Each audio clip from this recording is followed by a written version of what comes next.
بكره ان شاء الله ماتش الاهلي والرجل الكاميروني، توقعك ايه؟ 2-0 الاهلي ان شاء الله بامر ان شاء الله. الله. 2-0 ان شاء الله بامر الله. طيب دي نقطه، النقطه الثانيه ماتش بقى الاهم، صن داونز والهلال السوداني. 3-2 لصن داونز. يا راجل افتكر الكلمه دي 3-2 وهيبقى ماتش مدعكه. يا رب 3-2 يا لصن رب يا داونز. رب يشيل كتير يا رب. ان شاء الله. انا توقعي تعادل. لا ان شاء الله. هو توقعه 3-2 او 5-0 لا لا صن يصعب. داونز.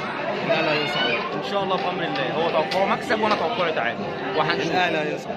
ان شاء الله بامر الله. انا بقى توقعي فوز النادي الاهلي ان شاء الله 2-0، وصن داونز والهلال ان شاء الله اذا صن داونز ما كسبش هيبقى تعادل، بس انا حاسس ان هي الموضوع يبقى تعادل.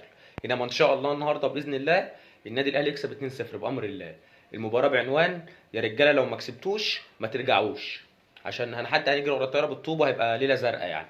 فان شاء الله بامر الله فاضل ساعتين اهو، ان شاء الله بامر الله نكسب النهارده.